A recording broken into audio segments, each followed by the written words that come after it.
Good. Nice. Even prepared questions and everything. Yeah? Like getting all professional here. So. Okay.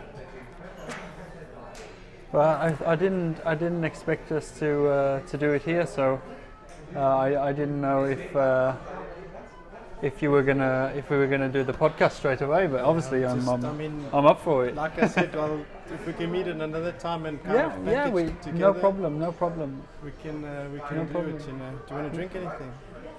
Yeah, we can. Do you want anything? We can wait for him to get the waiter. So what you been up to, man? Jesus, like I said, the last time I saw you, on the golf course practicing, you used to be in junior training with me. Absolutely, yeah. Then I left. I think when I left the Sherbrooke about 2007. Yeah. That's when you left? I started. Yes, when I started the job up in Mahad. Yeah. And I don't know. You stayed on with family. Don't know what they're up to now. Yeah. Well, I Mom mean, and 2007. How old was I then? I was 17. Okay.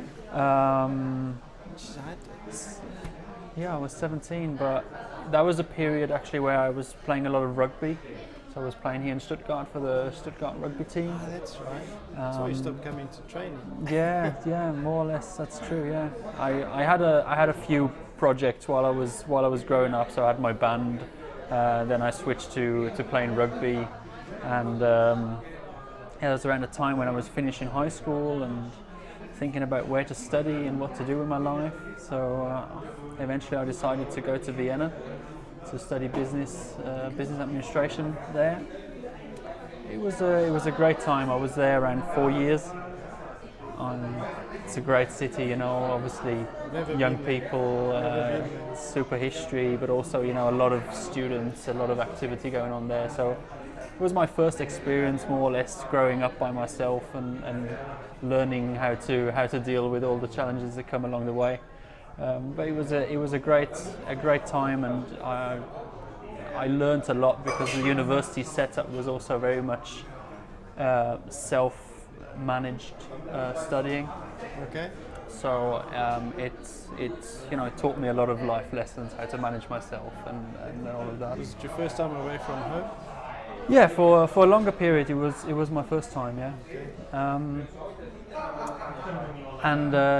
That was also the time when I started doing. I was also obviously studying, but I also did an exchange semester abroad in Vietnam, in Hanoi. So I prepared for that. I learned Vietnamese for 2 years before I went. No ways. And it was also something I more or less planned myself. It was not a partner university from my university.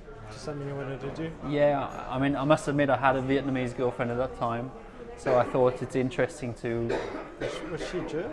Yeah, well, she was in Stuttgart. Okay. We just met before I went to Vienna, and for me, it was a good opportunity to get to learn the culture better and get to be interested in basically her background and everything. So it was a great experience. Went to Vienna, obviously spoke the language a little bit, to Vietnam, sorry. Obviously spoke the language a little bit, which got me through, small talk and through the daily life and all of that quite well. It was really German wasn't a barrier for you anyway, so... No, well, German, I spoke German at school and grew up speaking German basically, so that was never an issue.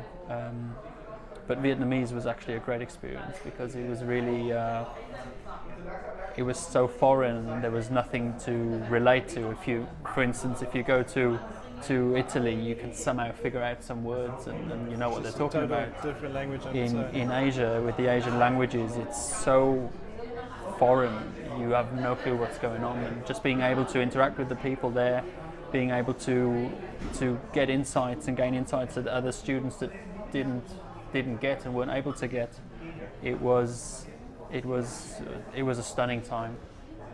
Yeah, and I then came back and specialized in supply chain management.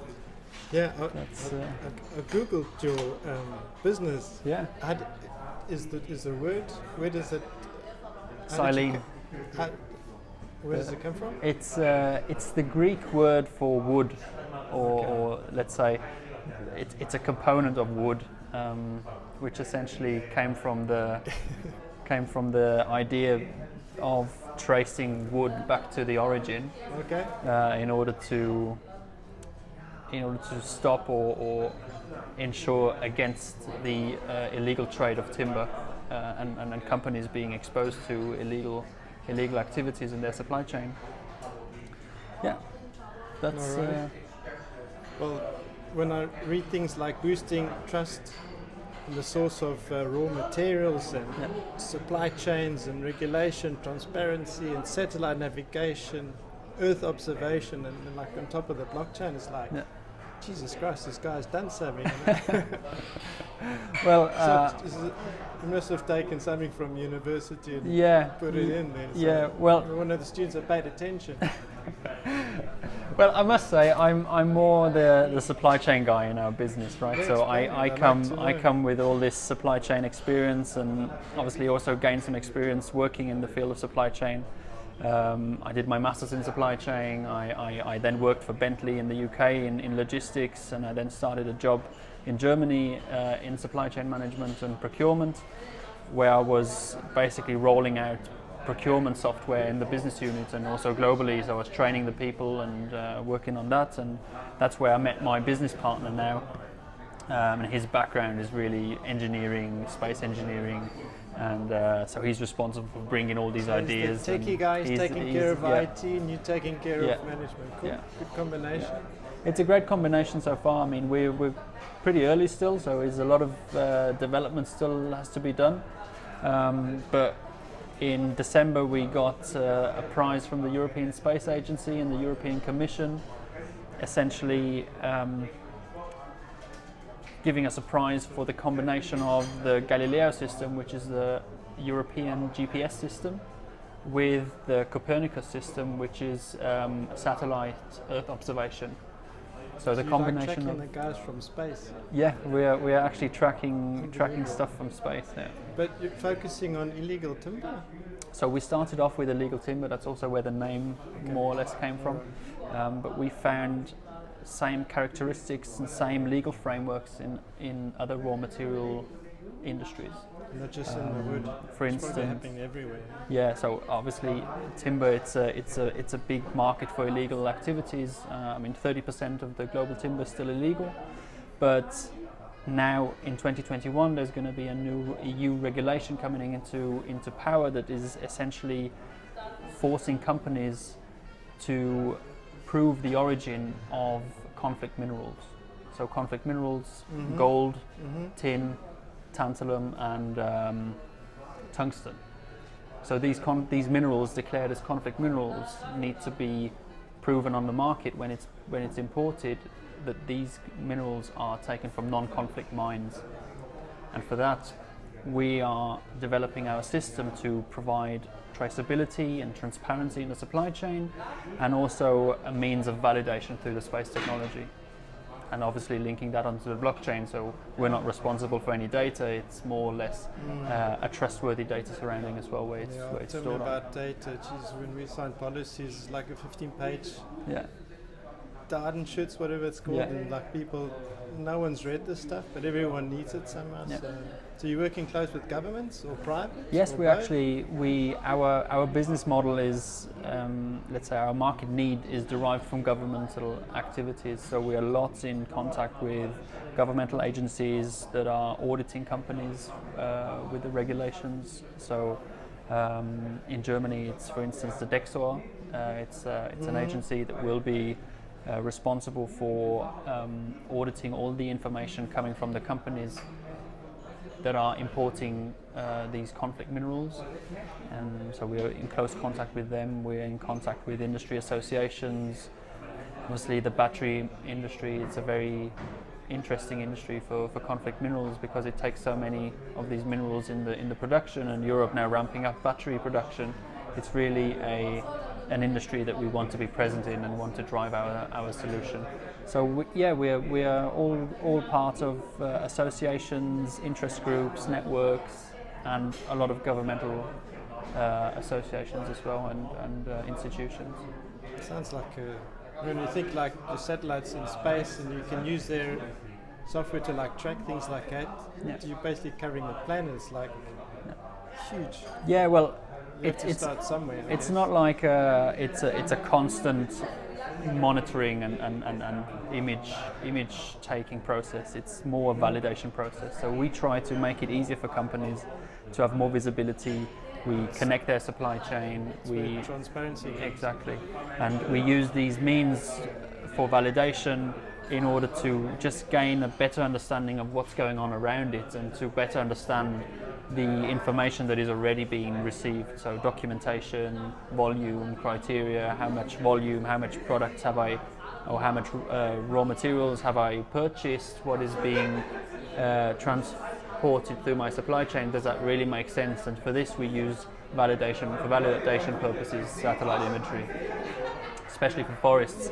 If I buy a quantity X which is legal and I double check a couple of months later, has this forest changed according to these quantities, or has it been basically deforested in a much higher extent than the quantities that should have been taken out of the forest? You said wood 30% is still done illegally? Well, so it's a grey zone. Brazil or Russia? It's a grey zone. So the most trustworthy data that we have currently is from the World Bank and from Interpol, and they suggest it's a market of around $150 billion a year, and 30% is estimated to be illegal. Most of it tropical timber, a lot coming from South America, a lot coming from Southern Asia, Indonesia, and a lot obviously coming from Africa as well. So all regions, all tropical regions are highly affected by that. And even last year there was a case that Lidl was selling charcoal made of tropical timber. So it's a very, very present problem that affects all of us in a way. And I mean, you could just look around, everything's made of wood. And everyone wood's in the house, it's warm, comfortable, heating. Unbelievable. So the Bundesministerium für Wirtschaft und Energie, die unterstützen dich auch? Oder wie kommt das ins Spiel? Ich kann gerne ab und zu auf Deutsch wechseln, ist auch für mein Deutsch wichtig. Ja, also Bundesministerium für Wirtschaft, wir sind natürlich versuchen, in verschiedenen Sektoren uns zu etablieren. Ja? Also auf baden-württembergischer Ebene versuchen wir wirklich ein System zu sein, das auch im Grunde genommen die lokale Industrie, die Waldwirtschaft, die natürlich sehr stark ist in Baden-Württemberg, letztendlich gefördert werden kann und sich in die Zukunft bewegen kann durch Transparency und Nachverfolgbarkeit. In dem Zusammenhang ist natürlich das Bundesministerium für Wirtschaft eines der treibenden Kräfte, aber nicht nur, sondern wir arbeiten auch zum Beispiel oder sind im Kontakt mit dem Bundesministerium für ländliche Entwicklung, also alles was Forstwirtschaft anbelangt und alles was die wirtschaftliche Entwicklung in den einzelnen Regionen, hauptsächlich in der Schwarzwaldregion, anspricht, sind wir natürlich sehr stark daran arbeiten, hier unsere Lösung auch platzieren zu können. Und auch deren Input zu bekommen, um letztendlich hier ein attraktives System auf die Beine zu stellen, was auch den lokalen Produzenten im Holzgewerbe nutzen kann. In Deutschland ist es ein bisschen schwierig, dadurch, dass wir sehr viel Privatbesitz haben an Wäldern und sehr, sehr viele Menschen, die Wald besitzen und an die jüngere Generation abgeben, diese jüngere Generation in den Städten lebt und kein Interesse mehr hat am Waldbesitz und am Waldmanagement. Und hier gibt es natürlich dann gewisse Problematiken, weil der Wald natürlich genutzt werden sollte. Und hier versuchen wir auch durch Austausch mit den verschiedenen Ministerien eine Lösung zu finden, wie wir hier was aufbauen können, was das Ganze auch leichter machen kann. Das ist immer so wichtig, dass in Deutschland sehr so gut wie alles hier funktioniert und kontrolliert ist. Ich glaube, dass da gibt es auch noch hier illegale Holzfäller. Ich meine, in jeder Forest, wo ich bin, ist immer ein Förster da und der kontrolliert alles. Und also alles. In Deutschland haben wir eine andere Thematik. In Deutschland können wir davon ausgehen, dass alles legal ist sozusagen. Was aber sehr, sehr wichtig ist, ist bei uns die Frage der Regionalität. Zum Beispiel Sägewerke, Produzenten von Holzkomponenten, die in Häuser gehen, oder Hausproduzenten, die eine gewisse Regionalität versprechen, möchten natürlich auch den Endkunden beweisen, dass sie regionale Produkte haben. Das heißt, wenn ich ein Holzprodukt, einen Tisch oder einen Stuhl oder ein Haus auf den Markt bringe und sage, ich habe nur regionales Holz aus dem Schwarzwald, ich habe nur regionales Holz aus einem Umkreis von 50 Kilometer, dann möchte ich, oder dann ist die Zukunft natürlich auch, dass ich beweisen kann, kommt es wirklich aus diesem Umkreis. Und hier kommen wir natürlich viel stärker in die Regionalitätsfrage mit rein. Und da können wir uns natürlich genauso etablieren wie in die Legalitätsfrage. Und deswegen ist es natürlich auch ein sehr interessanter Markt für uns. Und wir erwarten, dass hier die Nachfrage für regionale Produkte und die Beweise für ein regionales Produkt auch viel stärker ansteigen wird. Das war meine Frage, warum bist du hier in Deutschland und nicht da, wo das dann eigentlich, wo die Illegalität stattfindet, weil ich meine, die Deutschen passen sehr gut auf was die mit Autos machen, und die sind sehr grün geworden. Man sieht in Politik, alles wird jetzt, im Parlament wird alles grüner. Und dass die hier in Deutschland die Firma quasi aufgebaut hat. Also gibt es da Vorteile, was Steuer oder Mitarbeiter hier zu finden? Oder? Das kommt wirklich darauf an, welchen Kunden man sich anguckt. Also so eine Supply Chain, die wir als unseren Hauptkunden sehen, kann Holz, aber auch Rohstoffe sein. Es ist meistens eine sehr international aufgesetzte Supply Chain. Und der wirkliche Nutzen für diese Supply Chain in Sachen Transparency und Nachverfolgbarkeit findet sich erst dann, wenn diese Produkte importiert werden. Das heißt, unsere Zielkunden sind die Importeure und die Produzenten, die eigentlich in Europa sitzen. Wenn ich jetzt einen wunderschönen Holztisch aus südamerikanischem Holz herstelle, dann muss ich in Deutschland oder in Europa dafür die Verantwortung übernehmen, dass das legales Holz ist. Ja, aber die Importeur kann sagen, ja, das ist von so und so. Und aber wir haben eben auch das Problem, dass wir viele Dokumentationen haben, die fälschlicherweise ausgestellt wurden, die eigentlich gar nicht hätten ausgestellt werden sollen. Das könnt ihr sehen oder mitkriegen? Wir können es. Wir sind kein System, was hinter den Bad Guys hinterher rennt. Wir sind ein System, das es ermöglicht, den Firmen, die das Richtige machen möchten, zu beweisen, dass sie wirklich das Richtige machen. Ja? Also wenn jetzt eine Firma Holz aus Brasilien importiert und sie können sagen, das ist mein Tisch, hier du kannst auch sehen, wo mein Holz herkommt, und du kannst sehen, welche Reise es durch meine Supply Chain gemacht hat, habe ich als Verkäufer einen Wettbewerbsvorteil auf dem Markt, weil ich einfach mehr Feeling, mehr Emotionen und einfach eine Reise mit dem Produkt assoziieren kann.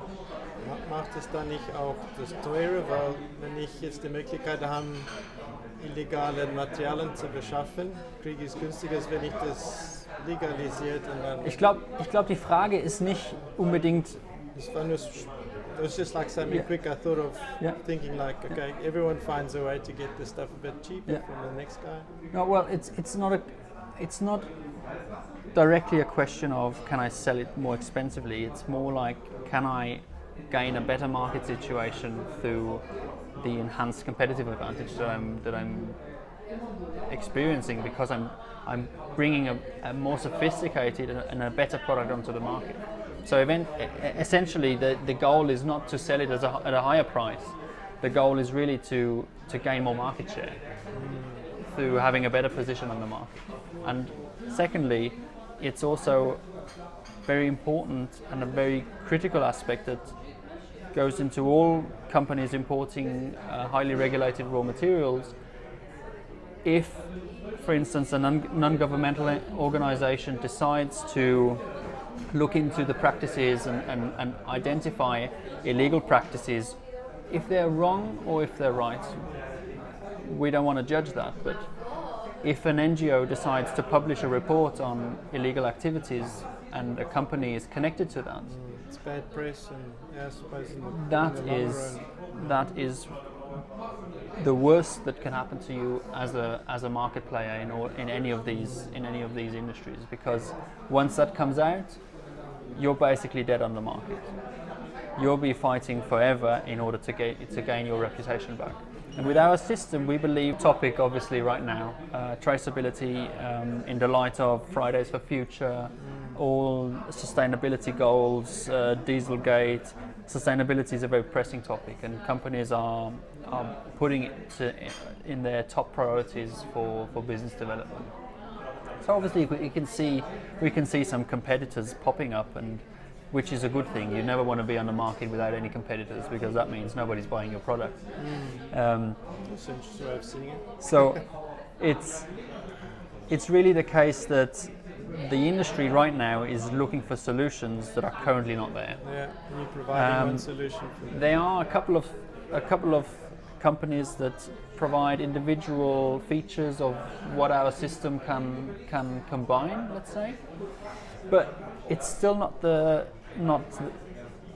there's still no company that can solve the challenges of a modern supply chain that needs to be transparent and sustainable. And there are a lot of different pilot projects currently popping up in different supply chains. We can see some competitors trying to develop something. We can see some other competitors trying to develop something in a different market. In a way, we're all on a head-to-head race now. It's more or less about establishing different solutions that have different features in order to bring the best to customers on the market. For us, it's really the combination of space technology and the validation that comes with that, and the use of the blockchain. That's what sets us apart from what is currently on the market. And we believe that can really have an impact in the future with the utilization of the European space program. All right, let's see if we can get something to drink here. We came past twice when you went. So I'm waiting for someone, and now you want something and he doesn't even look at you. No problem. So how big's your company? How many people go working for you? You looking for people? We're hiring, firing? We're currently 3 people. So we started basically just a year ago. We're currently 3 people, which is super, because we started off being 2, and in October we got a 3rd person to join us in our team, and we can really see that boosting our productivity a lot. So we're working towards getting some more people by mid 2020, or let's say Q4, Q3 2020. For now, it's really about securing first pilot projects and some more pilot projects in different industries in order to gain some kind of standardization to then access the market with a scalable solution. Cool. Yeah. And where do you see yourself going then in the future? Is like, do you want to scale the business? Do you want to get big? Do you want to go into different countries? Or how do you see it? Or have you, guys like do business plans, and you just like start it and see where it goes from there? No, I mean you always plan in some way. The thing about business plans it's always wrong, you see, so it always comes different to how you expect and how you plan it.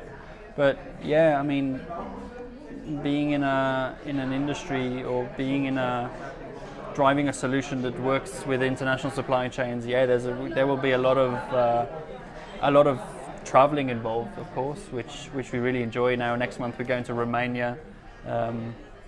So there's always a lot of activity there, a lot of traveling, and it's a great experience.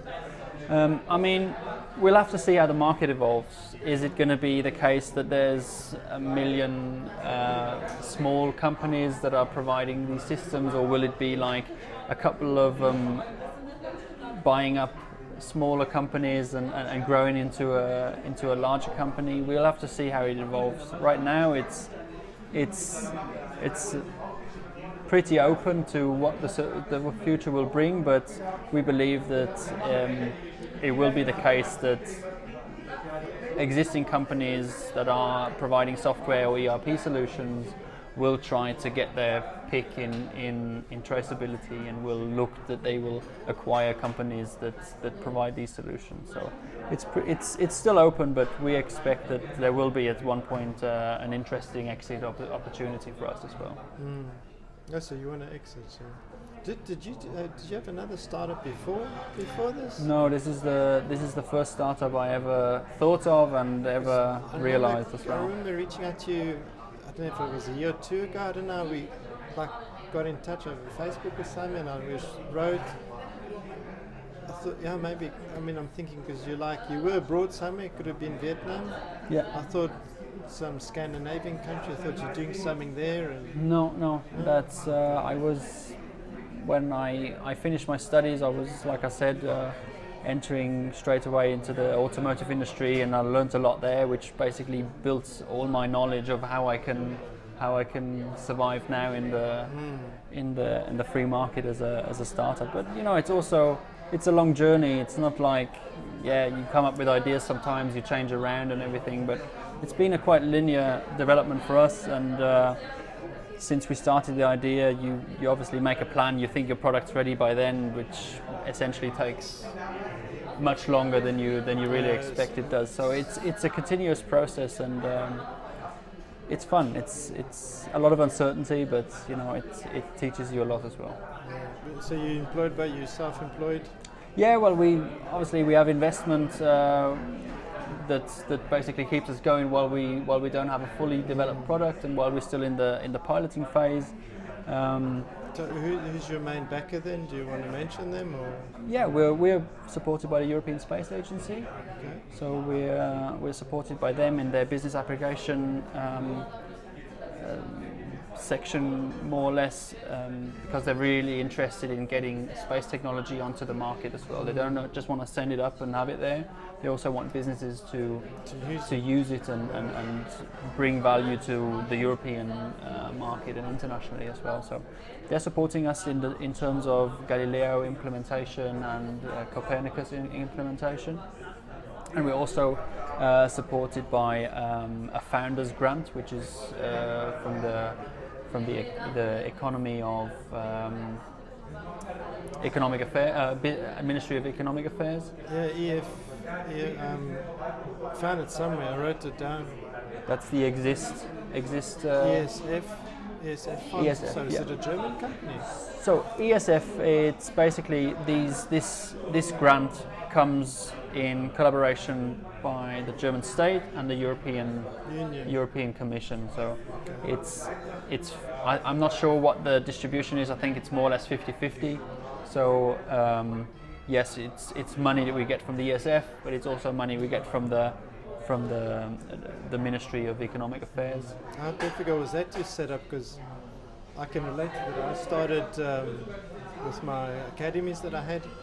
I tried to set up a system where I wanted to fund kids to go from Germany to get stipendiums in Germany, Nice. or from Germany to the US. Yeah. And I wanted to set up the school system, and I wrote up to the European Union. There's the formulas you got to fill out, and I went through a 6-month period, and I was filling out forms. So it's just I just eventually got nowhere. It's so difficult to go through the system, and it's and I'm pretty good with computers. When I look at blockchain, it's still don't understand it. I know what it does and how good it is. It's you managed to break that barrier and get through to people that say, I'm going to fund you. It's it just kept hitting walls. I don't know. Yeah. Obviously you're more intelligent. You made it to university and I did it. Maybe that's a difference. Well, it's also considering the period of time we're currently in, Europe is really trying to support innovation in technology.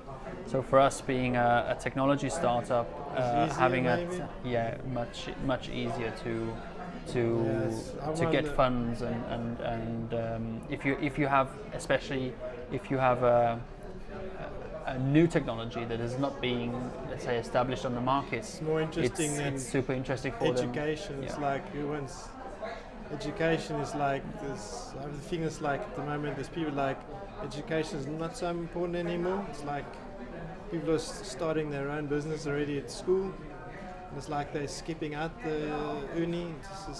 Ja, I don't know. In manche Bereiche muss man bestimmt Abschlüsse haben and certificates and engineering degrees and everything to have a certain job, but it's like...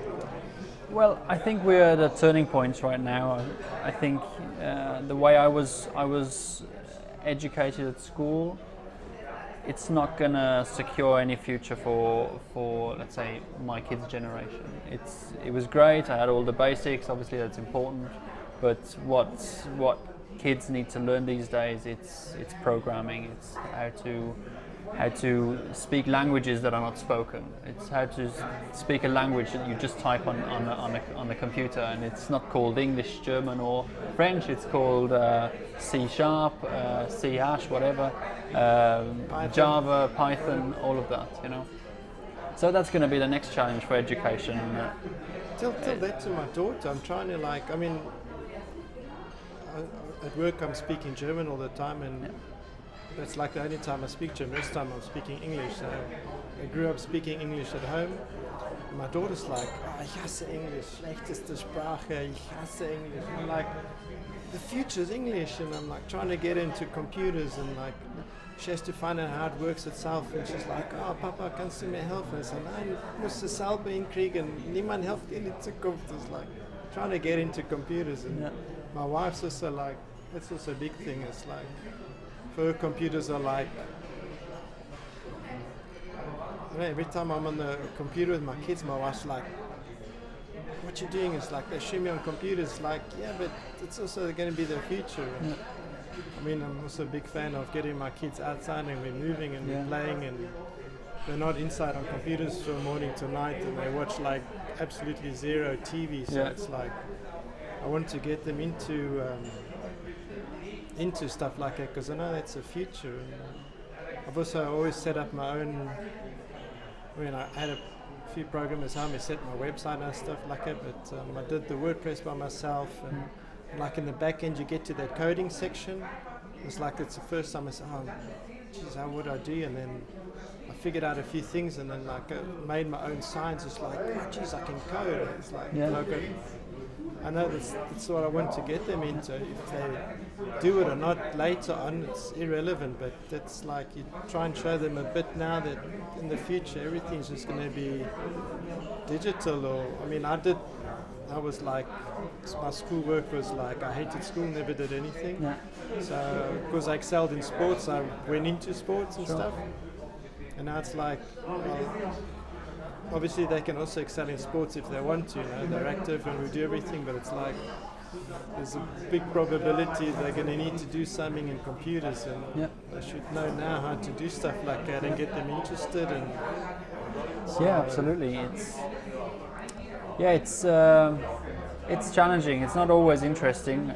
I'm not capable of programming anything either, but I've understood that it's really important. It's becoming increasingly important. I mean, I'm living in this startup life. I'm basically mostly working with young people. They all know their Excel. You're really old as well. Yeah. Well, I turned 30 last month. So young, and we're still so young. We got so much time ahead of ourselves. It's like 30, Jesus, it's like nothing. Yeah, but it's, everybody knows how to, or at least the people I'm working with, they all know their Excel, their basics and C. And if you then have meetings with some of the, let's say, people that have been working for more than 40, 50 years, there's a big difference. I mean, they take just so much time doing basic things that take me 1 second. and that's going to go into programming as well. That's how the future is. But it's also a process. I mean, I didn't enjoy everything in school, and education was more or less something that I evolved my interest in as well. Studying was I studied something because I studied business because I thought, yeah, business is interesting, but it took me quite some time to identify what aspect of business was something that I really excelled in and was interested in. Because at the end of the day, you need to enjoy it in order to be good at it. And it's a process. It's a process. Yeah, you gotta love what you do. I mean, it's like startup is exciting. It's all. I see the way you like when we communicate. It's like, geez, he hasn't read a message like for a couple of weeks now. Did you forget about me? It's like, actually, we're all busy doing so much shit the whole time. It's like when we sit down and have a chat. It's like when we have time for ourselves, for our families. There's just so much, so much happening. Yeah, that's also something that is. I always say, like, everything needs to have the same importance. You need to have the same importance for your family as you do for your business. You need to have the same importance for that. Equally as you need the same importance for your personal space, like sports or anything like that. If you start neglecting one part for the benefit of the other, you become one-sided, and it has the chance of falling to pieces. So it's definitely if you can regulate that. It's great. It's challenging. It's super work challenging. how much time takes me up from work. It's like families like. Try and do as much as you can, but there's only so many hours, and it's like, what's important? What do you want to drink? I'll just go for a Coke, I think. Coke? Just something to keep me. Ja, natuurlijk kan ik. Kan ik een Coca-Cola? Ja. Was drink ich? Ein Wasser ohne Gas. Okay. Große Cola? Nee, eine kleine, ist okay, danke.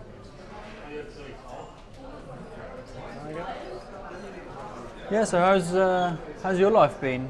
Fine. I mean, I just changed work from one day to the next. Yeah. Wasn't planned. Was kind of planned, and I was also contemplating what I do with my life. You know, it's like I've been basically playing my whole life, and now I find myself like working a bit. So I don't know. I just needed a change of life, get away from the golf course.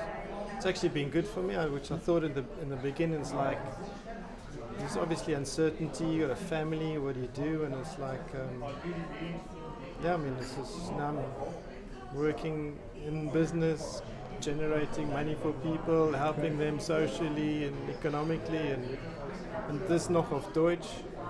Das ist schwer. Ich meine, ich kann Deutsch sprechen, ich habe es auch selber beigebracht, aber es ist schriftlich und dann in the business world, it's like these lange deutsche Worte. It's like it's a bit difficult for me understanding everything. Mein Kollege, mit dem ich mein Business aufbaue, er ist Italiener. Er hat auch nie Deutsch gelernt davor, und jetzt sind wir in Deutschland. He came from Italy to live here. He came from Italy and joined the same company as I did. So basically, he was studying in France and in Ireland, and they recruited him to Germany. That's where we met, at the automotive supplier. He was an automotive supplier. Yeah, and then we decided to go on our own adventure and found our business, and he decided to move here to Stuttgart with me, which is a great thing. But obviously he's also has a language issue that comes up in his daily life more often than it should. But his language is programming language. It doesn't really need the German that much to. I don't know. I guess in Germany it's a special case of Germans like to speak German. it's a German thing. You can say the same about the French. It's like of course, the French. When it comes to speaking French. Absolutely. I mean, he studied in France, so he's fluent in French. He's fluent in Italian. He's fluent in Spanish. He's fluent in English. He's studying German.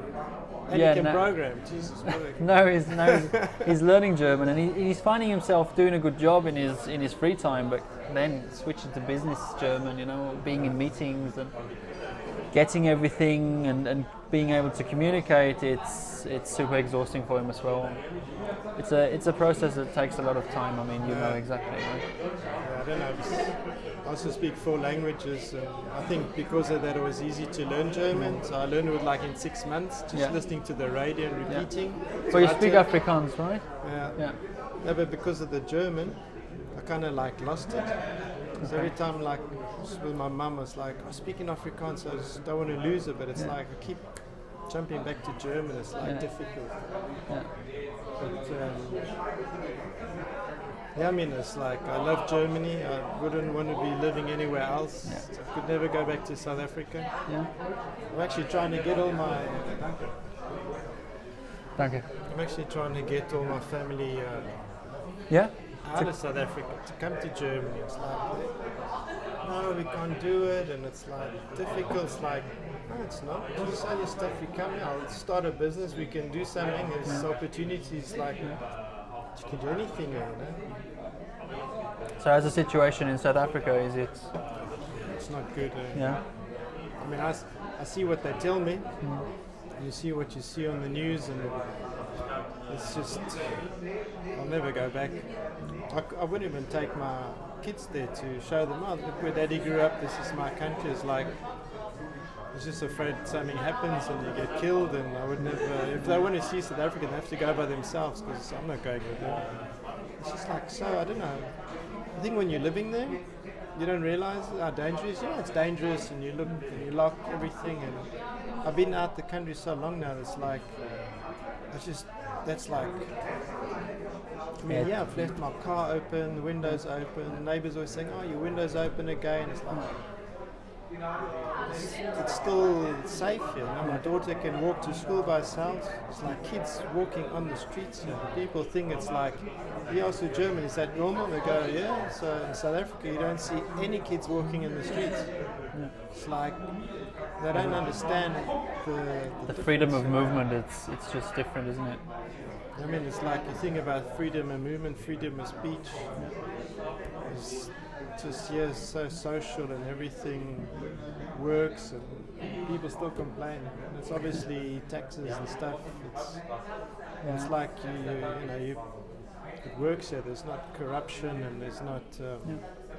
I mean, I visited South Africa in 2008. 2009. After the World Cup. That was before. Before, yeah. It was much before.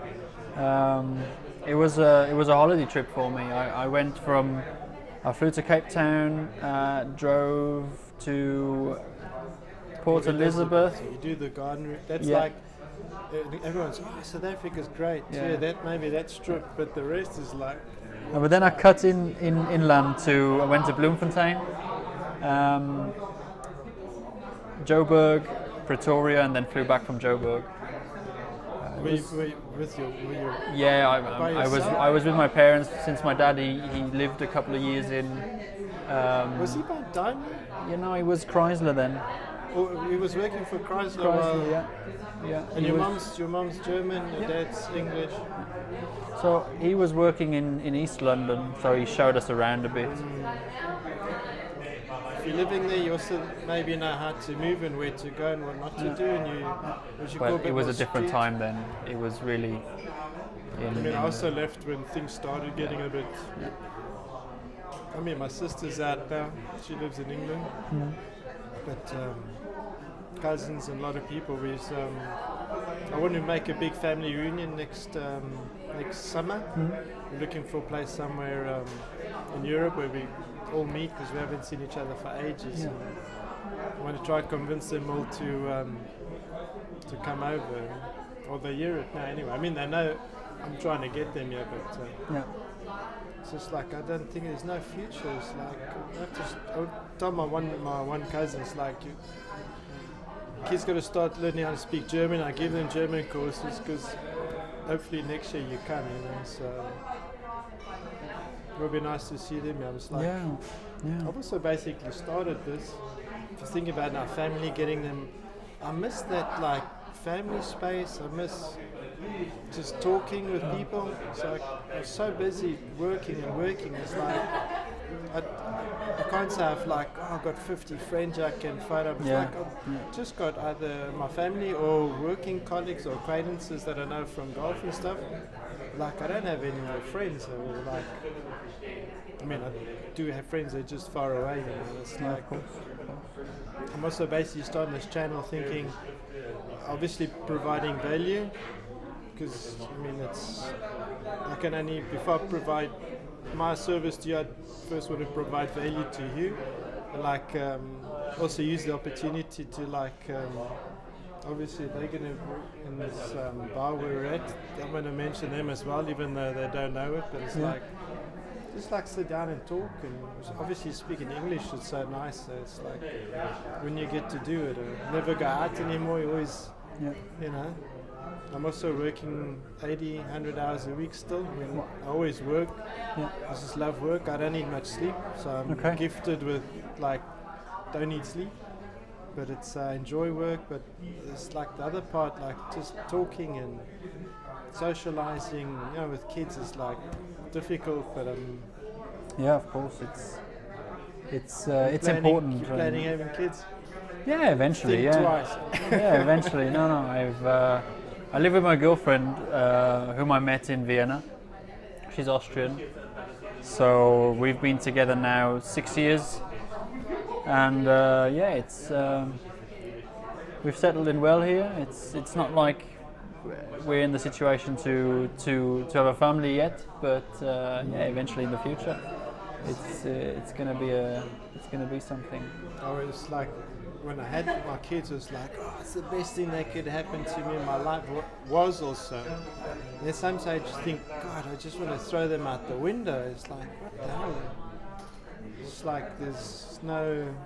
You always want like. Hey, we edit that. No, they can hear it. They know it as well. It's like I'm also so strict. I may be too strict. I'm too like. I'm really like military. I'm always like being disciplined, and I've been beaten and shit like so. My wife, she's more like the social person. She's also a speech therapist, so she works a lot with kids. And she's like she can talk. She uses words, and I just use like I want to use force. And it's like always it's so difficult. It's not easy. I mean, no one goes to parent school to know how to like bring up kids. You do what you think's right. Exactly. Yeah. You only have one chance. It's not like there's a test run or anything like that, right? Yeah, it's like, oh, it didn't work. I would just get rid of that one, start a new one, but we'd start it this way. But I do find it better and easier with my second kid to. Okay. Got 2 kids then? Yeah. Yeah, it's just. I mean, it's just so he feeds off the older one, so he's like more advanced than she was when she was the same age. And it's. I mean, there's always something going on, but it's nice. I mean, it's at the end of the day, it's like family's there, and as long as you're not fighting too much or arguing, it's like it rubs off when the kids see. You know, obviously. That's how it is. It's important as well to argue with your brothers and sisters. Yeah, I'm not the arguing type. Basically when there's conflict, I don't say I run away, but I try and like not argue. Yeah. And then when I do argue, then it's like too much, you know, and then I don't know when to like. So it's difficult. I mean, it's like, but that's life. It's like, Yeah, of course. And how's the golfing going? Is it still something you're no, I mean, doing? I'm still teaching a bit on the weekends, but I'm trying to cut it out now. So I'm too busy with this business, and I also want some time off. Basically, it's like before I was like always used to work weekends, and now my friends, you don't work Saturdays, Sundays. It's like you always be home, but now I'm home, and sometimes it's like, geez, I wish I was working. So it's difficult. But I'm doing a lot. It's like I think always being my own boss, you tend to do more than being employed. So I'm Absolutely. Some of, my colleagues are like, what, you went and work Saturday? I've never done that in my life. It's like it's in me. I need to do something all the time, and it's like it is how it is, you know. It's like I still can work when I want, how I want to. There's no time restriction now, which is good. So but it's nice, interesting. It's like I'm also learning a lot. It's like the business, like, yeah, obviously I had a business, but now I'm running in a business, a big business, and it's like turnover is important. And So what are you working on, or what's the product, or what is it you do? we're like the biggest European private health insurance company, Okay, yeah. and half our members are die Beamten, Ja. die für den Staat arbeitet. Das Debeke war für Beamten gegründet für Beamten. Und jetzt sind wir auch in die freien Wirtschaft. So, wir bieten alles an, was alle anderen Unternehmen auch anbieten. Und unser Steckenpferd ist die Privatkrankenkasse. Aber wir haben, was sehr gut funktioniert, wir haben ein internes Fonds, was wir selber seit 1. Februar selber managen mit unseren eigenen Mitarbeitern. Es sind auch viele ehemalige Ex-Banker, die bei uns jetzt eingestellt sind, die diese Fonds für die Mitglieder treibt und so erwirtschaftet. Und nur Mitglieder, die bei DBK sind, können in diese Fonds investieren. Wir nehmen keinen Außeninvestoren, wir müssen keine Dividende ausschütten. Verstehe. So, das ist ein Verein auf Gegenseitigkeit. Ja. Und ja, das ist, wir bieten sehr gute Produkte an. Unsere Produkte sind sehr competitive with like other companies. And when we compare our products with the banks, we like better. Okay. We do the same, we run these ETF funds. Yeah. We used to run them together with BlackRock. Okay. That's how they started. Yeah. And now we've just like taken it over by, I think they know what to do now, so they've like managed it by themselves, which is also good. It's like, you know, it's like, and wir sind auf diese Nachhaltigkeit, und we've kicked out companies that are like not good, pornography companies. Yeah, of course. Weapons. VW. Yeah. It's like, yeah, they made a lot of shit, but it's like, you know, what do you have to decide? Do we take in companies that are like, you know, they're making money, but is it good for the fund? And so we invest worldwide as well, like a normal ETF fund, and it's good. And because it's put in as it's eigentlich a Rentenversicherung, so you have different tax deductions. So it's a bit different to what when you invest money in the bank, you got to pay tax as you're paying in. But you just pay it, you pay your tax at the end. Obviously, when you're retired, you have a better tax bracket, and the government also finances it. Verwaltungskosten sind günstiger. It's like there's a lot of Vorteile. So tomorrow at a member as well, we got his like fund from what he invested in the bank, and we did like a comparison. And it's like he's going to save 20,000 euros by us just from the cost. It's like, That's obviously amazing. the bank's costs are high. There's more hands the money goes through. So but that's like one thing. And betriebliche Altersvorsorge for the employees or the managers or the bosses can also have that for your like pension funds. Is really important thing. The state they really like when companies do that. It's better benefits for their employees, and they get security, and it's such good tax deductions from both sides. So something, once your company gets bigger and you have more employees, something to look at, and you have to provide the service. If an employee comes to you and says, Sure. brauche Betrieb, you can't say, möchte ich nicht. It's like, it's a law, you have to. But it's good for both parties. So there's a big, we've got specialists that kind of do that. And we finance, so people need money to buy a house, they can, it's basically like we do everything a bank can, cheaper. Okay. And we're like really, which is funny because before I didn't even know what the company was before I started. Yeah. I thought it's something I've never heard the name, it's like why? So they never advertise. Yeah. We don't do, it's just mouth to mouth, and it's like we're the fifth biggest in Germany now. Wow. So it's got a really good name, and it was also one reason why I went there. Yeah. I had a look at a few other companies, and And this gave me like the best. You just trust your stomach and you go with a good feeling, and it's like it's got a better name than some other companies. So it helps at the end. We provide a good service and sounds we're there great for the members. And so I'm like the first time in my life I'm employed now. How does it feel? Getting used to it. I mean, it's like in the beginning, it's like weird. It's like I've got to put in my holidays for the year. It's like I've never done it in my life. I used to go when I wanted to. So you put in your holidays and you get like your Christmas bonuses and this bonus and that. And that. So when you're sick, you get your. It's like.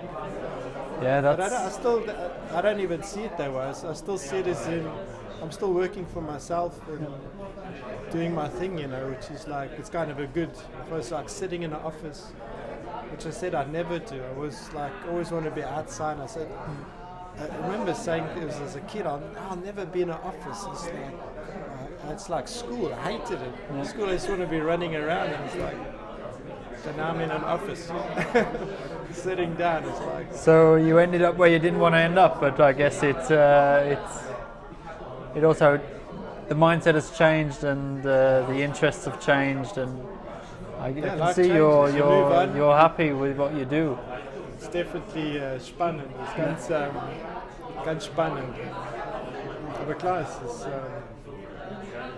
es ist nicht einfach. Alles ist schwieriger geworden. Internet hat alles verändert und gut, auch schlecht, aber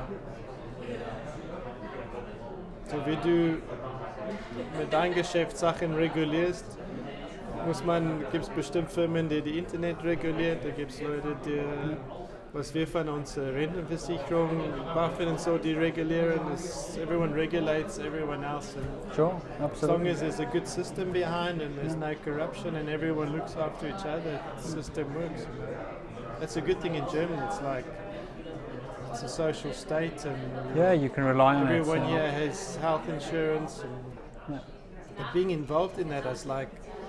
Now it's like how the health insurance works. It's like you find out things behind that I never knew of. It's like it's interesting. Sure, absolutely.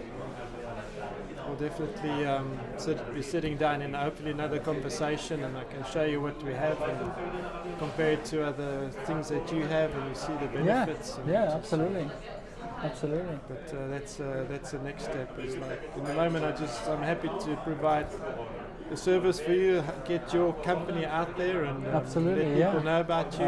I'm excited about it. Thank you very much for having me. You send me some stuff that you want me to put down the bottom where people can click on and get their get your word out there, which I think is something good you're doing for the planet as well. Yeah, I guess so. Yeah, that's true. So, yeah, it's great. So where do you have your podcast? Where do you screen it? I'm gonna.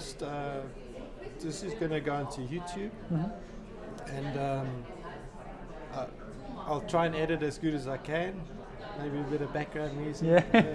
See how the volume comes out and stuff. And I'm just going to grow. Maybe I'll eventually get someone like my first editor and makes it really professional. But I'm not going to think too much about it. I'm just going to start. And so is there any topics you focus on, or is it just covering life and its challenges? As many people as I can, help them where I can. Obviously, help in the first place. I want to help them. It's like I can't just like. A big part of my business is cold calling. Obviously, members that I know or with us, phone them up, change things. It's like, who are you? What do you want from me? It's like I still.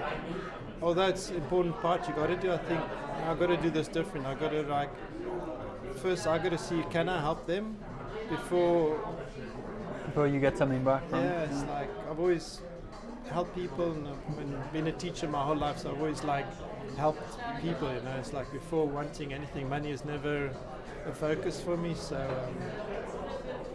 the voiceover is going to go on the podcast. Nice. It's going to go through iTunes, all the things, and YouTube. So I'm getting visual and audio. So try to put it out in all channels and try and get the name. And I've been reaching out to a lot of people, and obviously I want to have interviews with like really interesting people. So, but not just because of ratings and stuff. It was like today I was standing on the train station, the platform, and there's a guy cleaning the dustbin. And like I thought I should actually ask him. I saw in an interview like what's his life about and what does he do now. I can help him eventually. So that's nice. I like people. I like talking to people. It embarrasses my daughter. She's like, Papa, don't talk to him. It's like she like pulls me something. Like, what's going on? It's like, why is she like that? She's like, normally your kids end up being like you, and I'm like, she's like gone the opposite. Yeah. My son's maybe a bit more open, and she's like very, don't tell those jokes again in front of my friends. It's like, anyway. Yeah. But but it was good catching up. No, it's been great to see you again after all that time and catching up again. Time flies by. Yeah, it does. It does. Well, I play golf again now. I started. I bought some new clubs in 2018 from my more or less first year of working. Did you do with the first bonus? You're supposed to be investing in the company. No, it was not my own company. It was when I was still employed, right? Okay. Since I kicked it off in the automotive industry and. Are you in the Reutlingen Golf Club? Because your office. Schönburg. Are you in Schönburg? Yeah. Where do you live? Here in West, Stuttgart West. Okay. Yeah. No, we got the office in Reutlingen because we're supported by the European Space Agency, and they have like a regional hub there for startups. Okay. Yeah, so it's a bit of a drive every morning, but it's okay. It's not a big deal. So it's a good working environment. And you're on the team? I'm the captain. I'm the captain. Yeah, this year it's. It shows you. I've been away so long. I still teach a few players from Schönburg. So every now and again I get what's going, but it's like. No, it started this season. So it's my first season as a captain. And I basically didn't play golf for 8 years. Of course, played a couple of rounds during the year, but it was not like I was practicing or anything. You see, and now, with my girlfriend moving here and me moving back, we were like, okay, let's try and do something together. And I introduced her to golf, and I really enjoyed it again from a different perspective. I think it's because. When I grew up and I was part of this selection squad for Baden-Württemberg,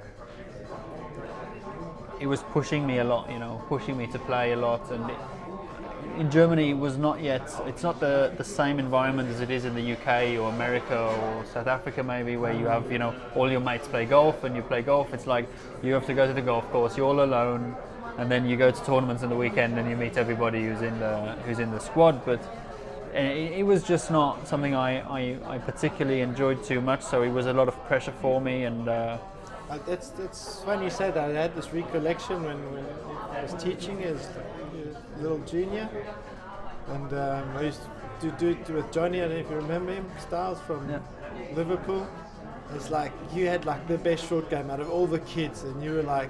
But you kept to yourself, you're very quiet, and it's like, it's English guys, show the Germans, It's like, always the English guys have to show to play golf. It's like, well, you just had like, you had talent, you were pretty good, and you had the support from your dad, which is good, but it's, if you're getting back into it now, I'm happy being away from it right now.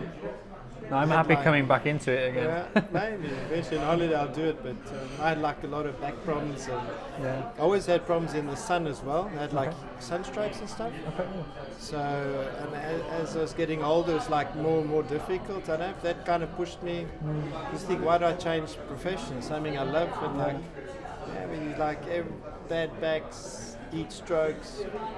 I was thinking about did I leave South Africa subconsciously trying to get out of the heat, come to Germany, and now it's gotten hot here as well. So my next move might be Scandinavia. I don't know. But now I'm like out of the 6 months of darkness. I had go crazy. I had one sunstroke last year. Okay. And it was the only time I taught on like a hot day over 30 degrees. And it's like one day I got a heat stroke. It was teaching. I was like, that's it. I've had enough. All right. Cool. Any last words before Well, we go? thank you very much for having me on your podcast. It's great. Really enjoyed seeing you again. Really enjoyed hearing your story and catching up. And We'll do it again soon. absolutely, Maybe we looking get to forward meet to your it. girlfriend. Yeah, Maybe absolutely. we can take me around the office, show me what it's like. Yeah, Get in there. And wish you all the best success. And cool. wonderful. Nice Great. meeting you, man. Nice to see you again, Anthony. Cool. How's your parents? They're fine. Yeah. Yeah, of course. Everything. Yeah. My dad's retired now for a couple of years already. He's turning 70 in April. 70. He's turning I said to 70. my wife the other day, saying, "Do you remember Edward?" Because she used to work in the restaurant. It's our meadow in Schönborn. She was like helping out her brother used to date the girlfriend of the owner of the restaurant. Yeah. And, she used to like work during some holidays and stuff. And it's like every now and again when I run into someone, I say, "I remember that and such name." And she's like, "Edward." She said something like, "I remember the father." He was like speaking English. She said, "Yeah, back then was he would have been the only English guy there. It must have been him, or So. Yeah, no, they're fine. My mom's fine. She's still working. I mean, she's self-employed, so it's. What's she do? She's a beautician. Okay, She has her own thing at home. Yeah, she has clients coming in. That's what my mother-in-law does. She's like in her basement. They made a really nice studio, and she's like. Yeah, she's just herself, and she works a lot. I mean, a lot of hours, a lot of customers, and she enjoys it for her. It's socializing as well, and it's great. She has a nice job, and What beauty products does she use? Do you know? yeah, she sells beauty products as well. You know the name? It's called Stendhal. It's like a high-end. I'm just thinking because my mother-in-law has Gertrude Gruber from Munich somewhere. It's also a lady that does her own products locally and stuff. So women need they want their cosmetics and their. Oh yeah. Trying to get my daughter into that as well. Like look after your body, do your nails. Kids are like don't wash or clean, and you're like just like thinking about like sending my wife with her to the once a week having she knows it's like maybe it comes from Manicure. they'll do it by themselves eventually when they get older, I guess. How old are they? Your kids? Daughter's 10 and my son's 5. Okay, well, they still have a couple of years. If you think about things like that now, it's like we're already talking about like my daughter's about sex. Nothing for you, Rafi. It's like you're too young, and he's like sexual et Kinder, and he's like he hears it from her. It's like so funny. Guys like that. But no golf for your family? Nobody plays golf? Your kids or? I mean, I used to when I was. They used to come with and play, and as long as they're not going to say, let's go to the golf course. Yeah. So I take them to the range every now and again, but in the winter, what do you do? It's like, because my daughter's like every time I took her to play golf, she just wanted to work in the pro shop and sell. It's like, come on, let's play it. No, she wants to sell. It's like, okay, she got the sell instinct like the dad also wants to start business, which I didn't. Like at first I thought, no man, I'm yet to play, start practicing because I want to make her professional, It's like you think, like father, like daughter, but she's happy selling and working in the pro shop and tidying everything. It's like, let her do what she wants to do. She'll have to decide for themselves. Yeah, absolutely. Nice. All right. Perfect. Let's wrap it up. How did you get here? The train or car? No, since I just live up there, I took the scooter. What are those electric ones? Yeah, you rent them? Yeah, you rent them. And it was like 150 coming down here, so it was all right. It's quite fast sometimes, just grabbing a scooter. If it's not, it's just like they're all over now. You don't need a helmet in Germany. Sorry, no, not for those. Not yet. Because they like, I think in, is it France, you need to have a helmet. There's certain walkways you can't, it's like really strict there because there's like so many accidents. In Germany everyone's like really conservative, sticks to the rules. Yeah, well, I mean I don't use it very often, it's just if it's just convenient and I can't take the train or I don't want to drive, then I'll grab it, and if if I'm short on time, it's a good alternative to. Sure, I mean, it's walk like, in. you know, you don't need to park here if you don't want to.